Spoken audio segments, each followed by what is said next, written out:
കർത്താവിനെ ഞാൻ വാഴ്ത്തുന്നു. രാത്രിയിലും എൻ്റെ അന്തരംഗത്തിൽ പ്രബോധനം നിറയുന്നു. ദൈവമേ എന്നെ കാത്തുകൊള്ളണമേ, ഞാൻ അങ്ങയിൽ ശരണം വച്ചിരിക്കുന്നു. ദൈവമേ എന്നെ കാത്തുകൊള്ളണമേ, ഞാൻ അങ്ങയിൽ ശരണം വച്ചിരിക്കുന്നു.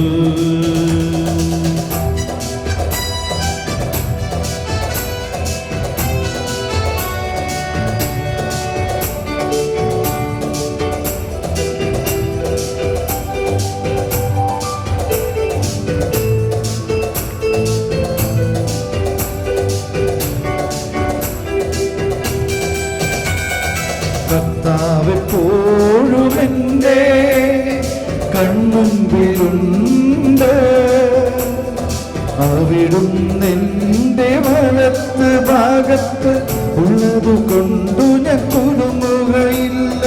അതിനാൽ എൻ്റെ ഹൃദയം സന്തോഷിക്കുകയും അന്തരംഗമാനന്ദം കൊള്ളുകയും ചെയ്യുന്നു. എന്റെ ശരീരം സുരക്ഷിതമായി വിശ്രമിക്കുന്നു. അവിടുന്ന് എന്നെ പാതാളത്തിൽ തള്ളുകയില്ല, അങ്ങയുടെ പരിശുദ്ധം ജീർണിക്കാൻ അനുവദിക്കുകയില്ല. കർത്താവെപ്പോഴും എൻ്റെ കൺമുൻപിലുണ്ട്, അവിടുന്ന് എൻ്റെ വലതുഭാഗത്ത് ഉള്ളതു കൊണ്ടു ഞാൻ കുലുങ്ങുകയില്ല. അതിനാൽ എൻ്റെ ഹൃദയം സന്തോഷിക്കുകയും അന്തരംഗമാനന്ദം കൊള്ളുകയും ചെയ്യുന്നു. എന്റെ ശരീരം സുരക്ഷിതമായി വിശ്രമിക്കുന്നു. അവിടുന്ന് എന്നെ പാതാളത്തിൽ തള്ളുകയില്ല, അങ്ങയുടെ പരിശുദ്ധം ജീർണിക്കാൻ അനുവദിക്കുകയില്ല. അങ്ങനെക്കു ജീവന്റെ മാർഗം കാണിച്ചു തരുന്നു. അങ്ങയുടെ സന്നിധിയിൽ ആനന്ദത്തിൻ്റെ പൂർണ്ണതയുണ്ട്. അങ്ങയുടെ വലത്തു കൈയിൽ ശാശ്വതമായ സന്തോഷമുണ്ട്. എല്ലാവരും ശാശ്വതമായ സന്തോഷമുണ്ട്. അങ്ങനെക്കു ജീവന്റെ മാർഗം കാണിച്ചു തരുന്നു. അങ്ങയുടെ സന്നിധിയിൽ ആനന്ദത്തിൻ്റെ പൂർണ്ണതയുണ്ട്. അങ്ങയുടെ വലത്തു കൈയിൽ ശാശ്വതമായ സന്തോഷമുണ്ട്, ശാശ്വതമായ സന്തോഷമുണ്ട്. ദൈവമേ എന്നെ കാത്തുകൊള്ളണമേ, ഞാൻ അങ്ങയിൽ ശരണം വച്ചിരിക്കുന്നു. ദൈവമേ എന്നെ കാത്തുകൊള്ളണമേ, ഞാൻ അങ്ങയിൽ ശരണം വച്ചിരിക്കുന്നു. ഈ സങ്കീർത്തനം പെട്ടെന്ന് നിന്നുകൊണ്ട് തന്നെ ഒന്ന് ശ്രദ്ധിക്കുക, എന്നിട്ട് വീണ്ടും നമ്മളൊന്ന് ഏറ്റുപാടാം. ഇവിടെ നമ്മൾ എൻ്റെ ശരീരം സുരക്ഷിതമായി വിശ്രമിക്കുന്നു. നമ്മൾ പ്രാവശ്യം പറഞ്ഞതാണ്, അവിടെ തന്നെ പാതാളത്തിൽ തള്ളുകയില്ല, അങ്ങയുടെ പരിശുദ്ധൻ ജീർണിക്കാൻ അനുവദിക്കുകയില്ല. അപ്പോൾ കർത്താവ് ഈശോ മിശിഹായുടെ ഉയർപ്പിനെ കുറിച്ചാണ് ഇവിടെ പറയുന്നത്. അതിനിടയ്ക്ക് ആരെങ്കിലും ഇനി രജിസ്റ്റർ ചെയ്യാനുണ്ടെങ്കിൽ പോയി രജിസ്റ്റർ ചെയ്യാവുന്നതാണ്. ഇവിടെയുള്ള മറ്റൊരു വിഷയം ഇതാണ്, കർത്താവാണെൻ്റെ ഓഹരിയും പാനപാത്രവും എൻ്റെ ഭാഗധേയമവിടുത്തെ കരങ്ങളിലാണ്. അതായത് കർത്താവാണ് എൻ്റെ ഓഹരി. ഓഹരി എന്ന് പറഞ്ഞാൽ ഇപ്പം നമ്മൾ 5 മക്കളുണ്ട്, നമ്മുടെ അപ്പന് 5 ഏക്കർ ഉണ്ടെങ്കിൽ 1 ഏക്കർ നമ്മുടെ ഓഹരി, അതായത് നമ്മുടെ ജന്മാവകാശമാണ്. ആ ജന്മാവകാശം ഇവിടെ എന്താ പറയുന്നത്? കർത്താവാണ് നമ്മുടെ ഓഹരി. അപ്പം നമ്മൾ എന്തെങ്കിലും ചെയ്യുന്നത് കൊണ്ട് നമ്മളെ സ്നേഹിക്കുന്ന ഒരു കർത്താവാണെന്ന് വിചാരിക്കുകയാണെങ്കിൽ അത് കംപ്ലീറ്റ്ലി റോങ് ആണ്. ഞാൻ ഇന്നതൊക്കെ ചെയ്യുമ്പോൾ കർത്താവ് എനിക്ക് അനുഗ്രഹം തരും, ഇന്ന പരിഹാരം, ഇത്ര പ്രാവശ്യം ഇന്നത് ചെയ്യും, 33 പ്രാവശ്യം വിശ്വാസമാണ് ചെല്ലുക, ഇത്ര കൊന്തയില്ലേ, കൊന്തയൊക്കെ ചെല്ലിക്കോട്ടോ, നമ്മുടെ എന്ത് ഉദ്ദേശത്തിലാണ് നമ്മൾ ചെല്ലണം എന്നുള്ളതാണ്. ഇങ്ങനെയൊക്കെ ചെയ്താൽ, ഇങ്ങനെയൊക്കെ കുറേ സൽപ്രവൃത്തികൾ ചെയ്താൽ ദൈവം എന്നെ അനുഗ്രഹിക്കും എന്ന് നമ്മൾ വിശ്വസിക്കുകയാണെങ്കിൽ ഇന്ന് നിങ്ങളത് പറഞ്ഞ് കുമ്പസാരിക്കണം. എന്താണ് അതിൻ്റെ അർത്ഥം? നിങ്ങൾ ദൈവത്തെ അറിയില്ല. ദൈവത്തെ നമ്മൾ അറിയില്ലെന്ന് മാത്രമല്ല, ദൈവത്തെ സ്നേഹിക്കുന്നുമില്ല. ദൈവത്തെ ആരായിട്ട് സ്നേഹിക്കണം? ദൈവമായിട്ട് സ്നേഹിക്കണം. എന്താണ് ദൈവം? ദൈവം നമ്മുടെ അവകാശമാണ്, നമ്മുടെ ഓഹരിയാണ്. കർത്താവാണ് എൻ്റെ ഓഹരിയും പാനപാത്രവും എൻ്റെ ഭാഗധേയമവിടുത്തെ കരങ്ങളിലാണ്. അഭികാമ്യമായ ദാനമാണെനിക്ക് അളന്നു കിട്ടിയിരിക്കുന്നത്, വിശിഷ്ടമായ അവകാശം എനിക്കു ലഭിച്ചിരിക്കുന്നു. ഇത് നമുക്ക് ലഭിച്ചു കഴിഞ്ഞിരിക്കുന്നു. നമുക്ക് ഭയങ്കര ആശയക്കുഴപ്പമുണ്ടാക്കുന്ന കാര്യമാണ്. നമ്മളിപ്പോഴും കർത്താവേ നീ വരണമേ, കർത്താവേ നീ തരണമേ, കർത്താവേ നീ എന്നിൽ നിവേശിക്കും. ഇതെല്ലാം ഓൾറെഡി നമ്മളിൽ സംഭവിച്ച് കഴിഞ്ഞിരിക്കുന്നു. കർത്താവ് നമ്മളിലുണ്ട്. ത്രിത്വൈക ദൈവം നമ്മിൽ വാഴുന്നു. ദൈവം തൻ്റെ ഏക മകനെ പോലും നമുക്ക് വേണ്ടി തന്നിരിക്കുന്നു. ഇനി എന്താ വേണ്ടേ? അപ്പോൾ നമ്മുടെ വിശ്വാസക്കുറവാണ് നമ്മുടെ ആദ്യത്തെ പാപം. നമ്മുടെ വിശ്വാസക്കുറവ്, ഉത്ഭവപാപത്തിൻ്റെയും ഒരവസ്ഥ അതായിരുന്നു. അവർ പറഞ്ഞു കർത്താവ് ഇങ്ങനെ പറഞ്ഞിട്ടുണ്ട്. അവർക്കറിയായിരുന്നു, പക്ഷെ അവർക്കതിൽ വിശ്വാസമില്ല. പിശാച് പറഞ്ഞു കർത്താവ് അങ്ങനെയൊന്നും പറഞ്ഞൊന്നും കാര്യമൊന്നുമില്ല, നിങ്ങൾ മരിക്കൊന്നുമില്ല, ഈ ആപ്പിൾ തിന്നും, ഇത് തിന്നാൻ നിങ്ങൾ ദൈവത്തെ പോലെ ആവും. അപ്പോൾ അവരാര് പറഞ്ഞത് വിശ്വസിച്ചു? കർത്താവ് പറഞ്ഞത് വിശ്വസിച്ചോ? പിശാച് പറഞ്ഞത് വിശ്വസിച്ചോ? ശ്രദ്ധിക്കണം കേട്ടോ. ഞാനിത് പറയുമ്പോൾ ഒരു വിമർശനമായി തോന്നാം, പക്ഷെ അല്ലാണ്ട് വേറെ എനിക്കിത് പറയാനൊരു വഴിയില്ല. ഇന്ന് ആ മരത്തിൻ്റെ മുകളിൽ നിന്ന് സർപ്പം പറഞ്ഞ പോലെ നമ്മളോട് ഒരുപാട് ആൾക്കാർ പലതും പറയുന്നുണ്ട്. നമ്മൾ ഏതാ വിശ്വസിക്കണേ? പറയും. ആത്മശോധന ചെയ്യും. നമ്മൾ കർത്താവ് പറയുന്നത് വിശ്വസിക്കുന്നുണ്ടോ? ഇവിടെ സുവിശേഷത്തിലും ഇവിടെ കുർബാന പുസ്തകത്തിലും കുർബാനയിലും നമ്മൾ നമ്മുടെ കൂടെ സർവാധിപനൊക്കെ ഉണ്ടെന്ന് പറഞ്ഞാലും ഒരാൾ പറഞ്ഞേ ആ അടുത്ത സർപ്പക്കാവ് കാരണം നിങ്ങളുടെ വീട്ടിൽ ഈ ശാപം മുഴുവനും, അതുകൊണ്ട് ഇവിടെ നിന്ന് വിട്ടു വേറെ എവിടെയെങ്കിലും പോയി താമസിക്കും. നിന്റെ അപ്പാപ്പൻ ചെയ്തേക്കണ തെറ്റ് കാരണമാണ് ഈ കുടുംബത്തിൽ ഈ ശാപം മുഴുവൻ. ആര് പറഞ്ഞത് വിശ്വസിച്ചു? ഈ ബൈബിള് മുഴുവനും പറയണതൊക്കെ പോയി. ആ ആളങ്ങനെ പറഞ്ഞേക്കണം. ഒരിക്കലൊരു കന്യാസ്ത്രീ പറഞ്ഞു, അമേരിക്കയിലാണ് അവർ, ബ്രദറെ എൻ്റെ അമ്മ മരിച്ചിട്ട് 2 വർഷമായി. അമ്മ ഒരു പുണ്യപ്പെട്ട സ്ത്രീയായിരുന്നു. പക്ഷെ ഇപ്പോൾ ഒരു ബ്രദർ വന്നിട്ട് പറയണു അമ്മയുടെ ആത്മാവ് ഇവിടെ തന്നെ ഇങ്ങനെ നടക്കാണ്, പോയിട്ടില്ല. അത് കാരണം എനിക്കൊരു സമാധാനമില്ല. അപ്പോൾ എന്താ സമാധാനമില്ലാത്തത്? ഇപ്പോൾ ആര് പറഞ്ഞ് വിശ്വസിച്ചേക്കണം? അമ്മയുടെ ആത്മാവ് ഇവിടെ തന്നെ തെറ്റി കണക്കാണ് ഇങ്ങനെ. അപ്പം ഇതല്ലേ അന്നാദത്തിനും സംഭവിച്ചത്? അത് തന്നെ നമ്മളുടെ അവസ്ഥ.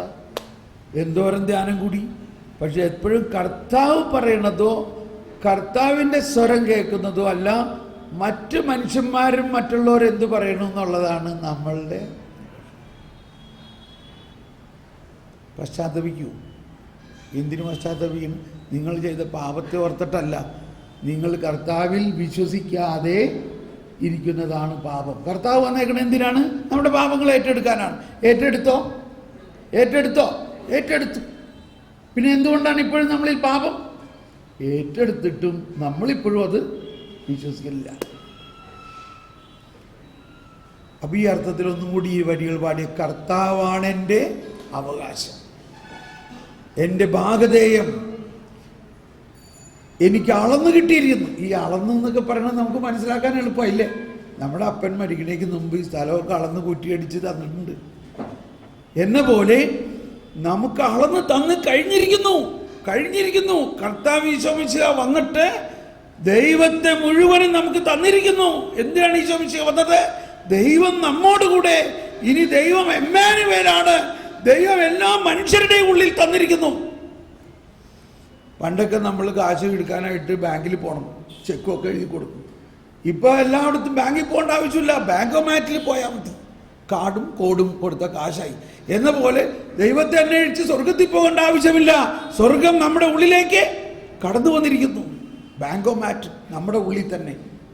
ദൈവത്തെ അന്വേഷിച്ച് എങ്ങും പോകണ്ട, ദൈവം നമ്മുടെ ഉള്ളിൽ തന്നെ ഇരിക്കുന്നു.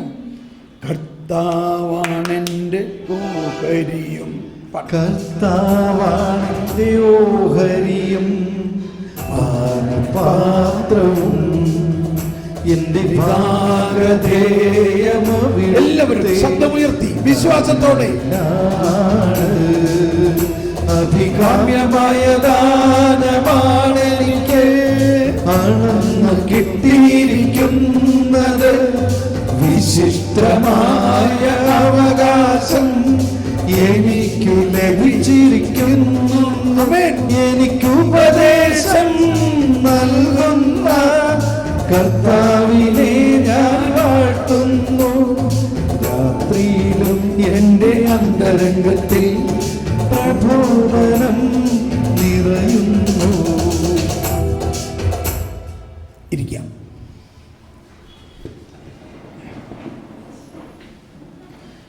കുമ്പസാരം കഴിയുന്നത് വരെ ശരിക്കും തലയ്ക്ക് വേദനയൊക്കെ ഉണ്ടാവും കേട്ടോ. ഇന്ന് വൈകുന്നേരം 2 മണി മുതൽ 4 മണി വരെ കുമ്പസാരമാണ്. എന്നാൽ ഇന്ന് നമ്മൾ കുമ്പസാരിക്കേണ്ടത് ഒരു പുത്തൻ കുമ്പസാരമാണ്. എല്ലാ പ്രാവശ്യവും കുമ്പസാരിക്കണ ആ ലിസ്റ്റ് മാറ്റി വെച്ചിട്ട് ഒരു പുതിയ ലിസ്റ്റ് ഉണ്ടാക്കണം. അത് ഞാൻ പറഞ്ഞുതരാം, ആ ലിസ്റ്റ് എങ്ങനെ ഉണ്ടാക്കണമെന്ന് കേട്ടോ. നമ്മൾ ആ ടോപ്പിക്കൊന്നും കംപ്ലീറ്റ് ആക്കിയില്ല. ജ്ഞാനത്തിൻ്റെ എന്തെല്ലാം തരത്തിൽ ജ്ഞാനം ലഭിക്കുമെന്ന് നമ്മൾ പറഞ്ഞു തുടങ്ങിയല്ലോ. അതിലെന്തെല്ലാമാണ് ആദ്യം പറഞ്ഞത്? അങ്ങയുടെ വചനത്തിൽ അഭിലാഷമർപ്പിക്കുവിൻ, അവയോട് തീവ്ര അഭിനിവേശം കാണിക്കുവിൻ. അതായത് വചനത്തെ അരച്ച് കുടിക്കണം നമ്മൾ. അത് ഇനി ഞാൻ വേറെ വിധത്തിൽ പറഞ്ഞ് മനസ്സിലാക്കി തരാം. ഇനി രണ്ടാമത് ജ്ഞാനം കിട്ടുന്നതിന് ജ്ഞാനത്തെ സ്നേഹിക്കുക, ജ്ഞാനത്തിൻ്റെ പ്രോപ്പർട്ടീസ് മനസ്സിലാക്കുക, ജ്ഞാനത്തെ അഭിലഷിക്കുന്നവർക്ക് വെളിപ്പെടാൻ ജ്ഞാനം തിടുക്കം കൂട്ടുന്നു. മൂന്നാമത് പ്രഭാതത്തിൽ തന്നെ ഉണർന്ന് ആദ്യം ജ്ഞാനത്തിന് വേണ്ടി പ്രാർത്ഥിക്കുക. ഇപ്പം നിങ്ങൾ ഇന്ന് വെളുപ്പിന് പ്രാർത്ഥിച്ചു, ഇനി നാളെയും പ്രാർത്ഥിക്കും, അടുത്ത ദിവസവും പ്രാർത്ഥിക്കും. പിന്നെ നിങ്ങൾക്ക് അതൊരു ശീലമായി മാറും. അധികം താമസിയാതെ നിങ്ങളിൽ തന്നെ ഒരുപാട് പുതിയ കാര്യങ്ങൾ മനസ്സിലാവും. നിങ്ങളുടെ കുടുംബജീവിതവും ആത്മീയ ജീവിതവും വേറെ ആരോ നടത്തുന്ന പോലെ തോന്നും. ആരാണത്? ജ്ഞാനം. ആരാണത്? പരിശുദ്ധാത്മാവ്. നമ്മൾ അങ്ങോട്ട് ചോദിക്കണമെന്ന് വിചാരിച്ചിരുന്ന കാര്യങ്ങൾ ഇങ്ങോട്ട് ആരോ വന്ന് ചോദിക്കണം.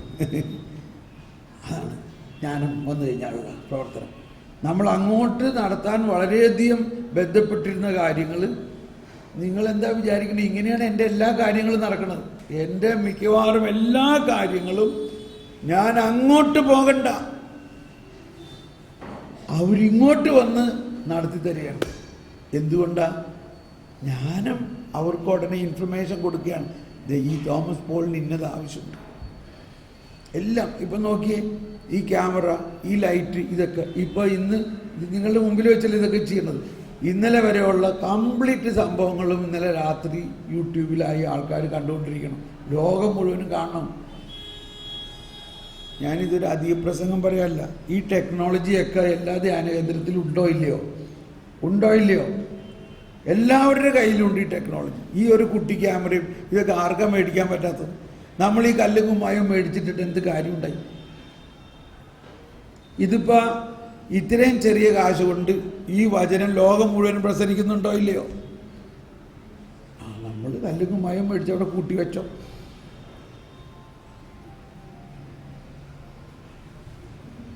ജ്ഞാനമാണ്, അതാണ് ജ്ഞാനത്തിൻ്റെ പ്രവർത്തനം. ഏതെങ്കിലും ഇപ്പം ഈ ധ്യാനം കഴിയുമ്പോൾ ജ്ഞാനത്തിനെ കുറിച്ച് പറയണം കേട്ടോ. ഇത് കുറ്റം പറയല്ല, എന്നെ പൂഴ്ത്തി പറയല്ല.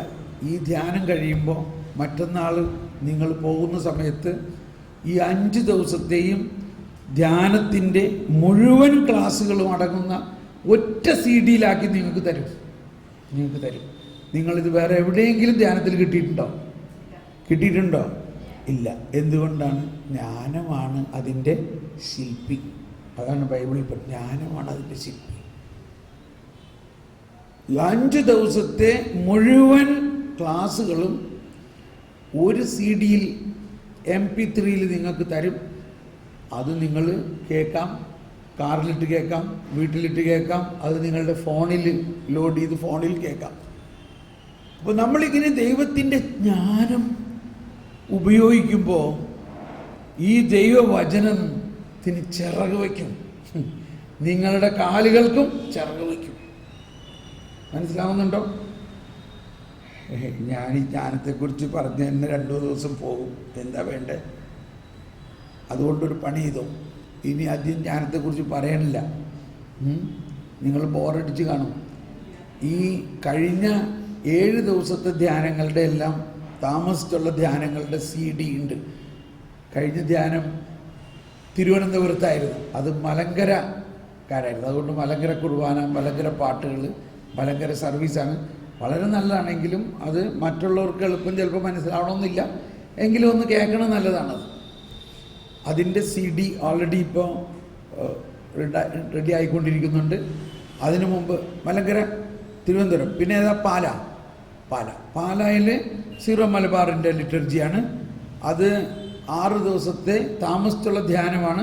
അതുകൊണ്ട് ഒരുപാട് കൂടുതൽ ക്ലാസ്സുകളും എല്ലാം ഉണ്ട്. അതും ഉണ്ടാകും. അതുകൂടാണ്ട് ഇവിടെ പാടുന്ന ഈ സങ്കീർത്തനങ്ങളിൽ ഒരു മുഴുവൻ 150 സങ്കീർത്തനമില്ല, ഒരു 10-40 സങ്കീർത്തനങ്ങൾ അടങ്ങുന്ന ഒരു CD ഉണ്ട്. അത് വലിയ സ്റ്റുഡിയോ റെക്കോർഡിംഗ് ഒന്നും അല്ല, നമ്മളുടെ സാധാരണ റെക്കോർഡിംഗ് ആണ്. അപ്പോൾ അതൊക്കെ നിങ്ങൾ വാങ്ങി കേൾക്കുക. അങ്ങനെ കൂടുതൽ ഇത് തന്നെ കേൾക്കുമ്പോൾ, അത് നിങ്ങൾ കേൾക്കുമ്പോൾ നിങ്ങളുടെ ഉള്ളിൽ വീണ്ടും ഒരു പുതിയ ആശയങ്ങൾ വരാൻ സാധ്യതകളുണ്ട്. അതാണ്. ഓക്കെ, വീണ്ടും നമുക്ക് ഈ ജ്ഞാനത്തിൻ്റെ ഇപ്പോൾ 3 തരത്തിൽ ജ്ഞാനം കിട്ടുന്നതാണ് നമ്മൾ മനസ്സിലാക്കിയത്. ഇനി അടുത്തത് മനസ്സിലാക്കൂ. 15-ാമത്തെ വചനം പറയുന്നത് ഇതാണ്. 3 അല്ല 4 തരം നമ്മൾ മനസ്സിലാക്കി കഴിഞ്ഞു. അവളിൽ ചിന്ത ഉറപ്പിക്കുന്നതാണ് വിവേകത്തിന്റെ പൂർണ്ണ. അവളുടെ കാര്യത്തിൽ ജാഗരൂകതയുള്ളവൻ ദുഃഖവിമുക്തനാകും. അപ്പൊ നമ്മൾക്ക് എല്ലാവർക്കും അല്ലെങ്കിൽ നമ്മളിൽ പലർക്കും ഒരു സാറ്റിസ്ഫാക്ഷൻ ഇല്ല. ജോലിയിൽ സാറ്റിസ്ഫാക്ഷൻ ഇല്ല, അല്ലെങ്കിൽ ജോലി തന്നെ ഇല്ല, അല്ലെങ്കിൽ ജീവിതത്തിൽ സാറ്റിസ്ഫാക്ഷൻ ഇല്ല. ഇതിൻ്റെ എല്ലാം കാരണം ഒന്ന്, നമ്മൾ എവിടെയോ ഒരു വഴി തെറ്റിപ്പോയ ഒരവസ്ഥയുണ്ടാകാം. ഇപ്പോൾ യോനായോട് പറഞ്ഞു നിനവേലേക്ക് പോകാൻ പറഞ്ഞു. യോന വലിയ ജ്ഞാനിയായിരുന്നു, പ്രവാചകനായിരുന്നു, ദൈവസ്വരം ശ്രവിക്കുന്നവനുമാണ്. പക്ഷെ എങ്കിലും യോനായ്ക്ക് അപ്പം തോന്നി, ഇല്ല, ഞാൻ ഈ നിനവേൽ തല്ലിപ്പൊളി ആളുകളുടെ അടുത്തേക്ക് പോകണ്ട, ഞാൻ ഇച്ചിരി നല്ല ആളുകളോട് സുവിശേഷം പ്രഘോഷിക്കലാണ്. അതുകൊണ്ട് എൻ്റെ നാട്ടിലേക്ക് താർഷീഷിലേക്ക് പോകാം, എവിടെയെങ്കിലും സുവിശേഷം പ്രഘോഷിച്ചാൽ മതിയല്ലോ എന്നൊക്കെ ആയിരിക്കും യോന വിചാരിച്ചത്. യോന താർഷീഷിലേക്കുള്ള വണ്ടിയിൽ കപ്പലിൽ ചാടിക്കയറി, കപ്പൽ വിട്ടു. യോന വിചാരിച്ച് രക്ഷപ്പെട്ട് ഇതിലേക്ക് പോകണ്ട, താർഷീഷിൽ പോകാം. പക്ഷേ കപ്പൽ വിട്ട ഉടനെ തന്നെ കർത്താവും വിട്ടു. എന്ത് വിട്ടു? കൊടുങ്കാറ്റിനെ വിട്ടു. എവിടെ ഈ കരുണ കർത്താവിൻ്റെ? ഇപ്പൊ കർത്താവിന് കരുണ ആരോടാ? കർത്താവിന് കപ്പലിനോടോ കടലിനോടോ ഒന്നും. കർത്താവിന് കരുണ നിനവയിലെ പാപത്തിൽ കുടുങ്ങിക്കിടക്കുന്ന ജനങ്ങളെ രക്ഷിക്കുന്നതിലാണ് കരുണ. അതിനുവേണ്ടി എത്ര വർഷം മുമ്പേ ഒരു പ്രവാചകന് ജന്മം കൊടുത്ത് അവനെ വളർത്തി ആ സമയമായപ്പോൾ അവൻ പറയാണ്, ഞാൻ താർശീശിലേക്കേ പോകുള്ളൂ. അതുകൊണ്ട് ചുരുക്കി പറയുകയാണെങ്കിൽ, താർശീശിലേക്കുള്ള കപ്പലിൽ ആരെങ്കിലും പോകുന്നുണ്ടെങ്കിൽ ഉടനെ എടുത്ത് ചാടിക്കോ. യോന ചാടി മതി, വേറെ ഒരു വഴിയില്ല. അപ്പം നമ്മുടെ ജീവിതത്തിൽ എന്ത് സംഭവിച്ചു? ഈ ഒരു പ്രവാചകൻ ദൈവഹിതം പ്രവർത്തിക്കാതിരിക്കുന്നിടത്തോളം സമയം കടൽ പ്രശ്നത്തിൽ, കപ്പൽ പ്രശ്നത്തിൽ, കപ്പലിലുള്ള ആൾക്കാർ പ്രശ്നത്തിൽ, സകലതും പ്രശ്നത്തിൽ. അവസാനം അവൻ പറഞ്ഞു, എന്നെ കടലിലേക്ക് വലിച്ചെറിഞ്ഞു. അപ്പോൾ എല്ലാ പ്രശ്നവും മാറും. അവർക്ക് സ്വീകരിക്കാൻ പറ്റില്ല. എന്തി പറയണത്? ഒന്നുകൊണ്ട് വിഷമിക്കണ്ട, നിങ്ങൾ ദൈവഹിതമനുസരിച്ചാണ്. അങ്ങനെ യോനായെ കടലിലേക്ക് എറിഞ്ഞപ്പോൾ സകല പ്രശ്നവും മാറി. അതുകൊണ്ടാണ് പറയുന്നത്, നിങ്ങൾ ആ യോനായുടെ സ്ഥാനത്താണ്. നിങ്ങൾ വിവേചിക്കണം, ദൈവം എന്നെ എവിടേക്കാണ് വിളിച്ചിരിക്കുന്നത്, എന്താണ് എന്നെക്കുറിച്ചുള്ള വിളി. നമ്മൾ ഓരോരുത്തരും നമ്മൾ ആദ്യത്തെ ദിവസം തന്നെ ചിന്തിച്ചു, ദൈവം എന്നെ എന്തിന് സൃഷ്ടിച്ചു? ദൈവത്തിന് വേണ്ടി. അതുകൊണ്ട് ദൈവത്തിന് നമ്മളെ കൊണ്ട് ഒരു പദ്ധതിയുണ്ട്. ആ പദ്ധതി മനസ്സിലാക്കുന്നത് എങ്ങനെയാണ്? അതാണ് ഇവിടെ പറയുന്നത്. അവളിൽ ചിന്തയുറപ്പിക്കുന്നതാണ് വിവേകത്തിൻ്റെ പൂർണ്ണത. അവളിൽ ചിന്ത ഉറപ്പിക്കുന്നതാണ് വിവേകത്തിൻ്റെ പൂർണ്ണത. ജ്ഞാനം 6:15. ഒന്നെല്ലാവരും പറഞ്ഞേ, അവളിൽ ചിന്ത ഉറപ്പിക്കുന്നതാണ് വിവേകത്തിൻ്റെ പൂർണ്ണത. പിന്നെ അടുത്ത വചനം എന്താ പറയുന്നത്? അവളുടെ കാര്യത്തിൽ ജാഗരൂകതയുള്ളവൻ ദുഃഖവിമുക്തനാകും. ഇപ്പൊ ചിലവർക്ക്, ഞാൻ ഈ പൈസയുടെ കാര്യം പറയുന്നത് അതാണല്ലോ നമ്മുടെ മനസ്സിലാകുന്ന ഒരു എളുപ്പം മനസ്സിലാകുന്ന കാര്യം. ചിലവർക്ക് എന്തോരം പ്രാർത്ഥിച്ചിട്ടും പൈസ കിട്ടുന്നില്ല. എന്തുകൊണ്ടാണെന്നറിയാമോ? ഒന്ന് കൈവീശി കാണിച്ചേ. ഇതെല്ലാവരും ഉണർന്നു തന്നെ ഇരുന്ന് കേൾക്കുന്നുണ്ട്. എന്തുകൊണ്ടാണ് കാശ് കിട്ടാത്തതെന്നറിയോ? അത് ചെലവാക്കാനുള്ള ജ്ഞാനമില്ലാത്തതുകൊണ്ടാണ്. നമ്മളാണെങ്കിലും കൊടുക്കോ? ഒരുത്തിൻ്റെ അടുത്ത് നമ്മൾ ഒരു 10,000 രൂപ കൊടുത്താൽ അവനത് ചിലവ് കഴിച്ചിട്ട് ബാക്കി കൊണ്ടുവന്ന് തരുമെന്ന് ഉറപ്പുള്ളവനാണെങ്കിൽ നമുക്ക് കൊടുക്കും. അല്ലെങ്കിലോ ഇല്ല, അവന് കൃത്യം കാശ് കൊടുക്കാവും. അവനൊരു 1000 രൂപ കൊടുത്താൽ മതി. അവനോട് ചോദിക്കും, നിനക്ക് എന്തിനാ കാശ്? ഇല്ല, ഇവിടെ പോകണം, അവിടെ പോകണതിന് എത്ര കാശ് വേണം? അങ്ങോട്ട് ഇത്ര വണ്ടി കാശ്, ഇങ്ങോട്ട് ഇത്ര വണ്ടി കാശ്, ഇത്തിരി ചായ പിടിക്കാൻ കാശ്, അത്രയും കൊടുക്കണം. മറിച്ച് നമുക്ക് അവനെ അറിയാം, അവൻ അധിക ചിലവൊന്നും ചെയ്യില്ല, അവൻ കൃത്യമായിട്ട് ചിലവ് ചെയ്യുള്ളൂ എന്നാണെങ്കിൽ നമ്മൾ അവന് 2000 രൂപ കൊടുത്ത് നീ ചിലവ് വെച്ചിട്ട് ബാക്കിയും കൊണ്ടുവന്നാന്ന് പറയൂലേ? അങ്ങനത്തെ ഒരു ജ്ഞാനം കൂടി ഉണ്ടായാലേ കർത്താവ് തന്നെ കാശേനുള്ളൂ. അപ്പോൾ ചിലവർ പറയും, എൻ്റെ ബ്രദറെ, എൻ്റെ ജീവിതത്തിൽ എനിക്ക് ഒരിക്കലും പൈസ എൻ്റെ കയ്യിൽ ഇരിക്കണില്ല. വേണ്ട, ഒരു വിധത്തിൽ വേണ്ട. പക്ഷെ രണ്ടാമത് എന്താ?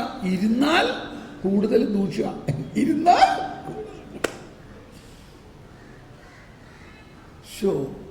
രണ്ട് തരത്തിലാണ്. ചിലവർ വന്നിട്ട് ഇദ്ദേഹത്തിൻ്റെ അടുത്ത് പൈസ ഉണ്ടല്ലോ എന്നറിഞ്ഞാൽ ആരെങ്കിലും അടുത്ത് കൂടി ആദ്യം 2 ദിവസം വീട്ടിൽ വന്ന്, പിന്നെ 3-4 ദിവസം അവൻ്റെ പ്രശ്നങ്ങളൊക്കെ പറഞ്ഞ്, പിന്നെ 3-4 ദിവസം കഴിഞ്ഞിട്ട് ആശാൻ വിവരം അതെ, എനിക്കൊരു ചെറിയ ബിസിനസ് തുടങ്ങാനുണ്ട്, അതിനൊരു 2 ലക്ഷം രൂപ ഒന്ന് കടം തരാമോ? അപ്പോൾ നമ്മളുടെ ആ നല്ല മനസ്സുകൊണ്ട്, അല്ല ഉടനെ ഒരു 2 മാസത്തിനകത്ത് തന്നേക്കാം. എൻ്റെ ജീവൻ്റെ പ്രശ്നത്തിൻ്റെ കാര്യമാണ്. നമ്മുടെ സന്മനസ്സുകൊണ്ട് നമ്മൾ ആ 2 ലക്ഷം രൂപ എടുത്തു കൊടുക്കും. ഇത്രയും അടുത്ത് പരിചയമായ സ്ഥിതിക്ക് അവരോട് ഒരു രേഖയൊക്കെ ചോദിച്ച മോശമല്ലേ? മോശമല്ലേ? ഇത്രയും അടുത്ത് പരിചയമായതിൻ്റെ സ്ഥിതിക്ക് ഇനി ഒരു രേഖ പോലും ഇല്ലാണ്ട് നമ്മൾ 2 ലക്ഷം രൂപ എടുത്ത് കൊടുത്തു കഴിഞ്ഞ ആള് പോയിട്ട് പിന്നെ ഈ ആചാരം കാണാനേ ഇല്ല. 2 മാസം കഴിഞ്ഞ് 6 മാസം കഴിഞ്ഞ് ആളില്ല. അത് കഴിഞ്ഞ് സംസാരിക്കുമ്പോഴേ ഇയാളുടെ സംസാരം പഴയ രീതിയിലൊന്നുമല്ല. ഇതൊക്കെ ചില കറക്റ്റ് കേസുകളാണ്. ഓരോരുത്തർ പറയണേ, എൻ്റെ ബ്രദറെ, ഞാൻ എൻ്റെ മോളുടെ കല്യാണം കഴിക്കാൻ വേണ്ടി സ്വരൂപിപ്പിച്ചു പറ്റി എൻ്റെ ആകെ കൂടിയുള്ള സമ്പാദ്യമായിരുന്നു. അവൻ്റെ കഷ്ടപ്പാട് കണ്ടിട്ട് ഞാനെടുത്ത് കൊടുത്തു. പക്ഷേ ഇപ്പം അവൻ പറയാൻ, എൻ്റെ അടുത്തൊരു രേഖയില്ല, ഞാൻ എന്ത് ചെയ്യും? ശരിയാണ്, കർത്താവ് കരുണയാണ്, പക്ഷേ കർത്താവ് ജ്ഞാനവും ആണ്. കർത്താവ് ജ്ഞാനവുമാണ്. അപ്പോൾ നമ്മുടെ സാമ്പത്തിക അഭിവൃദ്ധിയും അത്യാവശ്യത്തിന് സമ്പത്തും എല്ലാം കർത്താവ് തരാൻ ആഗ്രഹിക്കുന്നുണ്ടാകാം. പക്ഷെ അത് ആഗ്രഹിക്കുന്നുണ്ടെങ്കിൽ അത് ചെലവാക്കാനുള്ള ജ്ഞാനം കൂടി ഉണ്ടായാലേ അത് കിട്ടുള്ളൂ. അതെങ്ങനെ നേടണമെന്നുള്ള ജ്ഞാനം. ഇപ്പം ഞാനിത് ബാംഗ്ലൂരാണ്, ഇവിടെ നഞ്ചൻകോട് മൈസൂർ ഞാൻ ഒരു ഫാക്ടറിയിൽ നെസ്കോഫി കമ്പനിക്കാരുടെ വലിയ ഫാക്ടറിയാണ് നഞ്ചൻകോട്. വലിയ അധികം ആളുകൾക്കൊന്നും അറിയില്ല. അതൊരു കാടിൻ്റെ അകത്താണ്. കാപ്പി കുടിക്കാൻ മാത്രമേ നമുക്ക് നല്ല ടേസ്റ്റുള്ള കാപ്പിയാണ് നെസ്കോഫി. ഇതുണ്ടാക്കുന്ന കമ്പനി ഒന്ന് കാണേണ്ടതാണ്. നമുക്ക് വിഭാവനം ചെയ്യാൻ പറ്റില്ല. ഒരു 12 നില കെട്ടിടം, അതിൻ്റെ അകത്ത് 10 നിലയും ഒരു ഫ്ലാസ്കാണ്, ഗ്ലാസ് കൊണ്ടുള്ള ഫ്ലാസ്കാണ്. 10 നില വലിപ്പമുള്ള ഒരു ഫ്ലാസ്ക്. അതിൻ്റെ അകത്ത് ഡിക്കോക്ഷൻ ഇങ്ങനെ സ്പ്രേ ചെയ്യും. അത് താഴെ നിന്ന് ചില വാതകങ്ങൾ അതിനകത്തേക്ക് മുകളിലേക്ക് പോകും. താഴെ വരുമ്പോഴേക്കും കാപ്പിപ്പൊടി റെഡിയായിരിക്കും. വലിയ ടെക്നോളജിയാണ്. പക്ഷെ ഇതിൻ്റെ മുകളിൽ ഒരു മെഷീൻ ഇൻസ്റ്റാൾ ചെയ്യാനായിട്ട് ക്രെയിൻ ഉപയോഗിച്ചത് പൊക്കിയാലേ അത് കയറ്റാൻ പറ്റുള്ളൂ എന്നാണ് സായിപ്പിനെ അറിയുള്ളൂ. സായിപ്പിൻ്റെ കമ്പനിയാണ്. സായിപ്പ് അഡ്വർടൈസ് ചെയ്തു. പക്ഷെ ആ പ്രദേശത്തോ ആ കാലഘട്ടത്തിൽ അത്രയും വലിയ ക്രെയിൻ ഈ ബാംഗ്ലൂർ പോലും ഉണ്ടായിരുന്നില്ല. ബോംബെയിൽ നിന്ന് കൊണ്ടുവരണം അത്രയും വലിയ ക്രെയിൻ. അങ്ങനെ ഇരിക്കെ തോമസ് പോൾ എന്ന് പറഞ്ഞ ഒരാൾ ഈ വിവരം പേപ്പറിൽ കണ്ടിട്ട് ഇയാളുടെ അടുത്ത്, അപ്പോൾ അവരുടെ ഇൻ്റർവ്യൂ, ഇത് കോമ്പിറ്റൻ്റ് ആയിട്ടുള്ള, ഈ ജോലി ചെയ്യാൻ കോമ്പിറ്റൻ്റ് ആയിട്ടുള്ളവർ ആദ്യം വന്ന് ഒരു ഇൻ്റർവ്യൂ കഴിഞ്ഞ് അത് പ്രാപ്തമാണെന്ന് തെളിഞ്ഞാൽ മാത്രമേ ആ കോൺട്രാക്റ്റ് കിട്ടുള്ളൂ. അപ്പോൾ ഞാൻ അന്നേ മുതൽ ജ്ഞാനത്തിന് വേണ്ടി പ്രാർത്ഥിക്കുന്ന ആളാണ്. ഞാൻ പ്രാർത്ഥിച്ച് എനിക്കൊരു ഐഡിയ കിട്ടി, ഇത് പറ്റും. ക്രെയിനില്ലാണ്ട് ഈ മെഷീൻ അതിൻ്റെ മുകളിൽ തൂക്കി വയ്ക്കാനുള്ള ഒരു ഐഡിയ എനിക്ക് കിട്ടി. ഞാൻ അതുകൊണ്ട് അദ്ദേഹത്തിൻ്റെ അടുത്ത് ചെന്നു. ഞാൻ എഴുതി ഇങ്ങനെ ഐ ക്യാൻ ഡു ഇറ്റ് എന്ന് പറഞ്ഞു. അങ്ങനെ ചെന്ന് ഇൻ്റർവ്യൂവിന് ചെന്ന് എന്നെ കണ്ട വഴി എന്നെ ആശാൻ്റെ മൂഡ് ഔട്ടായി. കാരണം ഞാനൊരു ചെറിയ മനുഷ്യൻ, ഇയാൾ വലിയൊരാൾ. സായിപ്പിന് ഈ ആളെ കണ്ടാലാണ് ഒരു തൃപ്തിയാവുള്ളൂ. എന്നെ കണ്ട വഴി ഇയാൾ ചോദിച്ചു, do you have a crane as high as this? ഞാൻ പറഞ്ഞു, no, I don't have a crane. Get out. ഇയാൾ ഒച്ചിൽ ഗെറ്റ് ഔട്ട്. ഞാൻ പറഞ്ഞു, എൻ്റെ ദൈവമേ, ഞാൻ ബോംബെയിൽ നിന്ന് ഇത്രയും കഷ്ടപ്പെട്ട് ഫ്ലൈറ്റിൽ വന്ന് ബാംഗ്ലൂർ അവിടെ നിന്ന് വണ്ടി. If you have no crane you cannot do it. എനിക്ക് ഒന്നും പറയാൻ സമ്മതിക്കണില്ല ഇയാൾ. ഞാൻ ഒന്നും പറയാൻ ഇയാൾ സമ്മതിക്കുന്നില്ല. ഞാൻ അവസാനം ബെഗ് ചെയ്തു, please allow me to speak one more sentence. പരിശുദ്ധാത്മാവിനോട് ഞാൻ പ്രാർത്ഥിക്കുകയാണ്, ദൈവമേ, ഞാൻ പറഞ്ഞും പോയി ഒരു സെന്റൻസെങ്കിലും പറയാനായിട്ട്. അവരൊരു സെന്റൻസ് എന്ന് പറഞ്ഞാൽ ഒരു സെന്റൻസിനെ, സായിപ്പിന് അങ്ങനെയാണ്, ഒരു സെന്റൻസ് എന്ന് പറഞ്ഞാൽ ഒരു സെന്റൻസിനെ അനുവാദം തരുള്ളൂ. പരിശുദ്ധാത്മാവേ, ജ്ഞാനം തരണേ. അവസാനം ഇയാൾ പറഞ്ഞു, യെസ്, സ്പീക്ക് സ്പീക്ക്. ഒറ്റ സെൻറ്റൻസേ ഉള്ളൂ. ഈ ഒറ്റ സെൻറ്റൻസ് കൊണ്ട് കോൺട്രാക്റ്റ് നേടണം. കാര്യം മുഴുവനും അയാളെ പറഞ്ഞ് മനസ്സിലാക്കുകയും കോൺട്രാക്റ്റ് സ്വന്തമാക്കണം. ഒറ്റ സെൻറ്റൻസ് കൊണ്ട് മനസ്സിലാക്കണ്ടോ? ഇപ്പോഴത്തെ സിറ്റുവേഷനിൽ എന്നെ ഇവിടെ നിർത്തണില്ല ആളാണ്, ഗെറ്റ് ഔട്ട് പറഞ്ഞിരിക്കുകയാണ്. അപ്പോൾ എനിക്ക് യാതൊരു സ്കോപ്പുമില്ല. എൻ്റെ ഇൻ്റർവ്യൂ ആണ്. പക്ഷെ ഇപ്പോഴത്തെ പോസിബിലിറ്റി എന്താണ്? ഒറ്റ സെൻറ്റൻസിന് പറയാം. ആ ഒറ്റ സെൻറ്റൻസിൽ കാര്യം ഇയാൾക്ക് കൺവിൻസ് ആകണം, കോൺട്രാക്റ്റ് കിട്ടാൻ വേണം. എൻ്റെ ദൈവമേ, ജ്ഞാനമേ, ഞാൻ അദ്ദേഹത്തോട് പറഞ്ഞത് ഞാൻ പറയാം, നിങ്ങൾക്കൊക്കെ മനസ്സിലാവുമ്പോൾ. ഞാൻ പറഞ്ഞു, we are Indians, we built Taj Mahal without crane. എന്താ പറഞ്ഞേ? ഞങ്ങൾ താജ്മഹൽ ക്രെയിൻ ഇല്ലാണ്ടാ ഉണ്ടാക്കിയത്. മനസ്സിലായില്ലേ? മനസ്സിലായി? ഞാൻ ഉദ്ദേശിച്ചു നിങ്ങളൊക്കെ വല്ല കയ്യടിയൊക്കെ ചെയ്യുമെന്ന്. കയ്യടിക്കണ്ട, പഠിക്കണ്ട. അപ്പൊ മനസ്സിലായില്ല നിങ്ങൾക്ക്? ഇപ്പൊ വേണ്ട. ഞാൻ ഈ തമാശ പറയാത്തതിന്റെ കാര്യം ഇതാ. ഞാൻ പറഞ്ഞ തമാശ മനസ്സിലാകും. എന്ത് മനസ്സിലായി? ഈ ഞങ്ങൾ ഇന്ത്യക്കാര് താജ്മഹൽ ഉണ്ടാക്കിയത് ക്രെയിൻ കൊണ്ടൊന്നും അല്ല. എനിക്കറിയാം നിങ്ങൾക്ക് മനസ്സിലായിരുന്നു ഇല്ലേ? അയാൾ ഉടനെ ഇയാളുടെ, നമ്മൾ മലയാളത്തിൽ കണ്ണ് തള്ളി എന്ന് പറയാറില്ലേ? കണ്ണ് തള്ളി എന്ന് പറയാറ്. അതിൻ്റെ ശരിക്ക് അക്ഷരാർത്ഥത്തിൽ ഞാൻ കാണുകയാണ്. ഇയാള് കണ്ണു തള്ളി എന്നെ സൂക്ഷിച്ച് നോക്കുകയും ഇയാളുടെ ആ ഭീകര മുഖം മാറി ഒരു മന്ദസ്മിതമായൊരു മുഖത്തിലേക്ക് വരികയാണ്. എന്ന് പറഞ്ഞാൽ ഇയാളുടെ അകത്ത് ഈ ആശയം, ഒരു പുതിയ ആശയം അങ്ങ് ഉദിച്ചിരിക്കുകയാണ്. അതങ്ങ് സിങ്ക് ആകാൻ ഇച്ചിരി സമയമെടുത്തു. താജ്മഹൽ, സാഹിബിന് താജ്മഹൽ നന്നായിട്ട് അറിയാം ഇന്ത്യയിൽ ഇല്ലേ? തീർച്ചയായിട്ടും അന്ന് ക്രെയിൻ ഉണ്ടായിരുന്നില്ല എന്നും അറിയാം. എങ്ങനെയാണ് താജ്മഹലിൻ്റെ ആ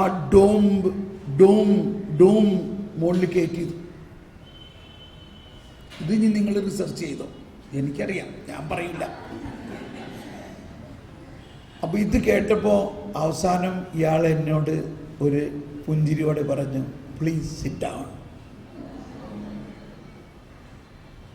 അയാൾ നല്ല മനുഷ്യനാണ്.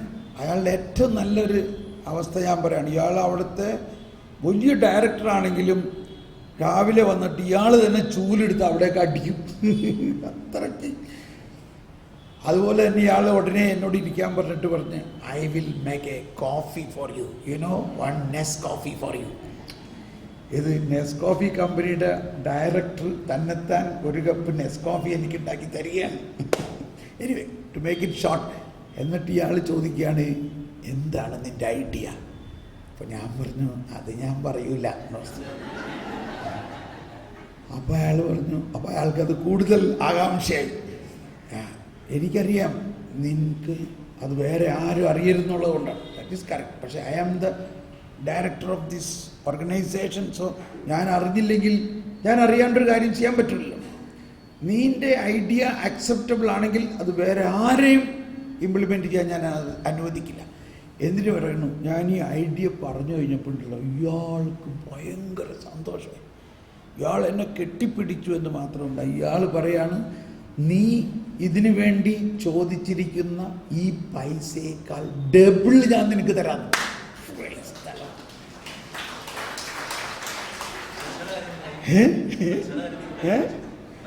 പൈസയുടെ കാര്യം പറഞ്ഞപ്പോ കൈയടിച്ചു.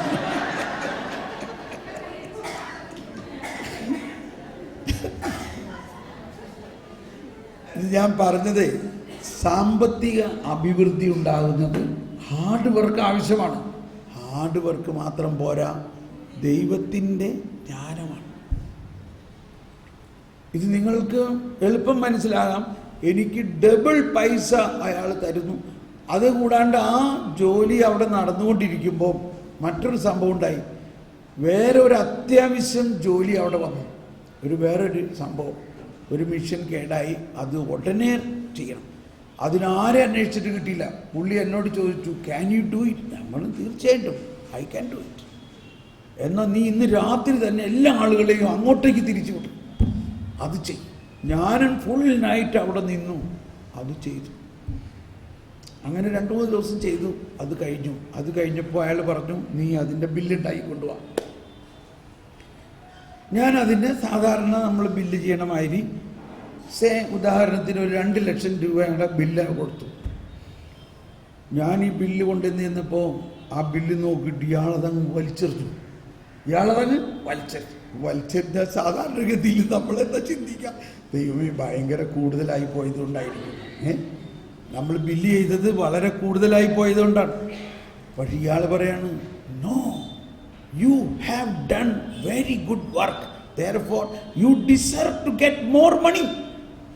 നീ നല്ല ജോലി ചെയ്തിരിക്കുന്നത് കൊണ്ട് ഇതിനേക്കാൾ കൂടുതൽ പൈസ കിട്ടാൻ നീ അർഹനാണ്. അതുകൊണ്ട് നീ 5 ലക്ഷത്തിൻ്റെ ബില്ലുണ്ടായി കൊണ്ടുവരാൻ.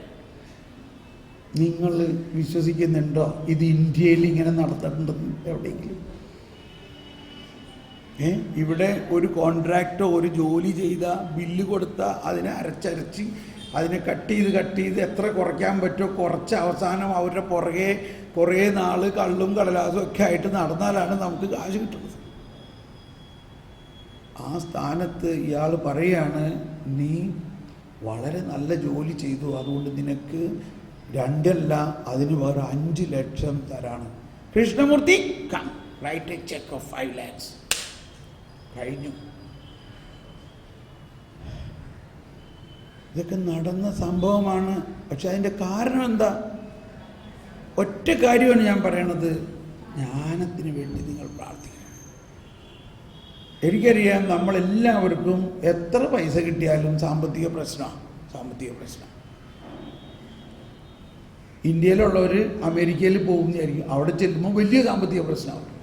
ഒരാൾക്ക് നല്ല ജോലിയൊക്കെ കിട്ടി, നല്ല ജോലിയായി കഴിഞ്ഞപ്പോൾ നല്ല കാശായി കഴിഞ്ഞപ്പോൾ ഇനി എന്താ വിചാരിക്കണം? ഈ കാശിനെ റീഇൻവെസ്റ്റ് ചെയ്ത് കൂടുതൽ എങ്ങനെ ഉണ്ടാക്കണം എന്നുള്ളതാണ് നമ്മൾ ചിന്ത. അങ്ങനെ അദ്ദേഹം ഒരു പെട്രോൾ പമ്പ് മേടിച്ചു. അതോടുകൂടി ആൾ സ്ഥലത്ത് വലിയ ആളായി. പെട്രോൾ പമ്പിൻ്റെ ഓണർ. പെട്രോൾ പമ്പ് അമേരിക്കയിലുണ്ട്. പകുതി കാശ് മോർഗേജ് ആയിരിക്കാം. അതിൽ നല്ല കാശായി. അതോടുകൂടി ഇയാളുടെ നല്ല ജോലി ഉണ്ടായിരുന്നത് വിട്ടു. ആ ജോലി കൊണ്ടാണ് ഇതൊക്കെ ഉണ്ട്. ആ ജോലി രാജിവെച്ചു.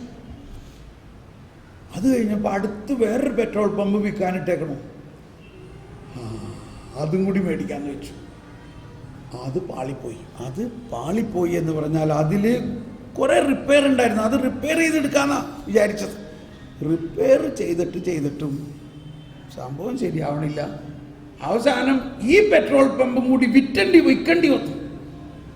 ജോലി പോയി.